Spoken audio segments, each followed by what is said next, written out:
This is Democracy Now!, democracynow.org, the Warrant Peace Report. I'm Amy Goodman with Juan Gonzalez. We are continuing our conversation with Georgetown University Law Center professor Stephen Vladeck, who's written a piece, co-authored a piece in the New York Times, "This May Be the Only Path to Accountability for the Minneapolis Shootings."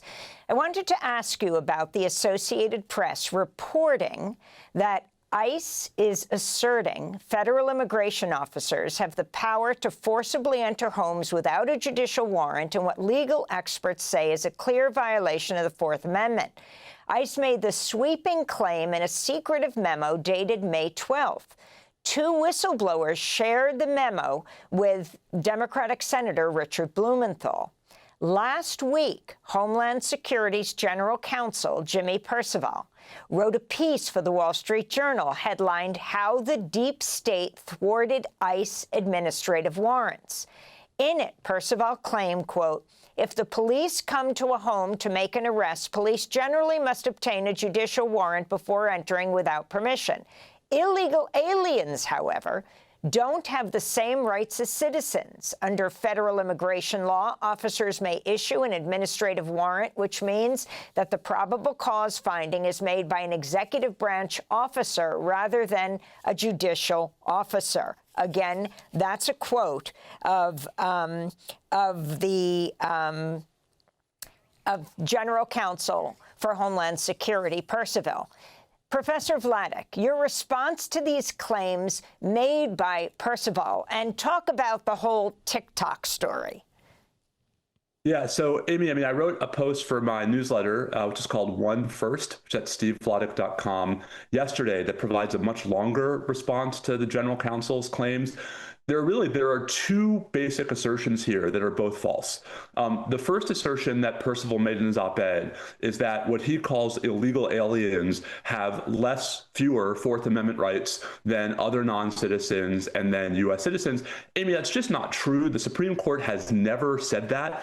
There are a smattering of lower court decisions that have suggested other contexts and other rights where maybe non-citizens in general and undocumented immigrants in particular have less protection, but none of those cases are Fourth Amendment cases. So just from the get-go, this whole framing is incorrect.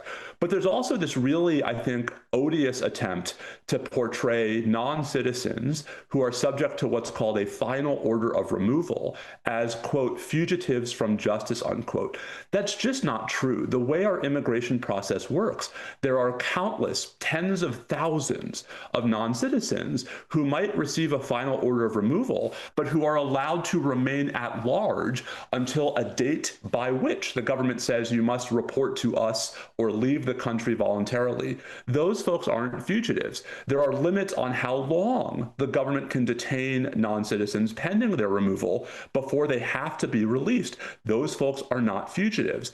And so what we're really seeing here is an effort to twist a handful of old cases that have recognized circumstances in which the government doesn't need a judicial warrant to enter a home into this sort of systemic view that as long as they're looking for, quote, illegal aliens, a term they don't define with any specificity, they can go into anyone's homes, Amy, including American citizens' homes, without a judicially signed warrant.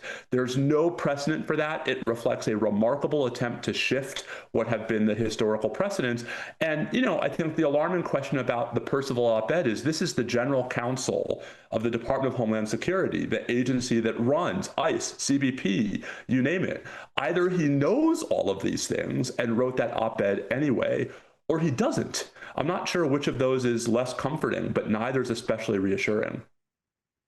And Steve, you've suggested that Minnesota prosecutors should create an online portal for individuals to upload their videos and other evidence of alleged ICE misconduct, not just for killings, but any abuse of power. What would that allow prosecutors to do even without federal cooperation? Yeah, Juan, I think we heard this from Attorney General Ellison during his conversation with you guys before the break. Prosecutions depend upon evidence, and they depend upon evidence that can be admitted in court, that can be provided to a jury, that can provide the basis for establishing a defendant's guilt beyond a reasonable doubt. Evidence in this context can include video, and it can include, video from multiple angles that would make it easier for prosecutors to establish that any particular act, not just the shooting of Alex Preti, violated Minnesota state law, and critically for our purposes, that these acts were not reasonable and necessary on the part of the federal officers in the carrying out of their duties. The doctrine here, the nerdy legal point, is something called supremacy clause immunity. The idea that in general, federal officers can't be held liable under state law for simply carrying out their duties, even if those duties conflict with state law. The duties have to win. One, the question's going to be, how could prosecutors show that the officers' actions were neither reasonable nor necessary? That's where I think this kind of video evidence, contemporaneous video evidence, could potentially be so critical and even possibly dispositive. Stephen Vladeck, we want to thank you for being with us. Professor of law at Georgetown University Law Center, writes the One First Supreme Court newsletter, author of The Shadow Docket, How the Supreme Court Uses Stealth Rulings to Amass Power and Undermine the Republic. His recent New York Times opinion piece, co-authored with Barry Friedman, is headlined, "This may be the only path to accountability for the Minneapolis shootings." We'll link to it at democracynow.org. Thanks for watching Democracy Now! On YouTube. Subscribe to the channel and turn on notifications to make sure you never miss a video. And for more of our audience-supported journalism, go to democracynow.org, where you can download our news app, sign up for our newsletter, subscribe to the daily podcast, and so much more.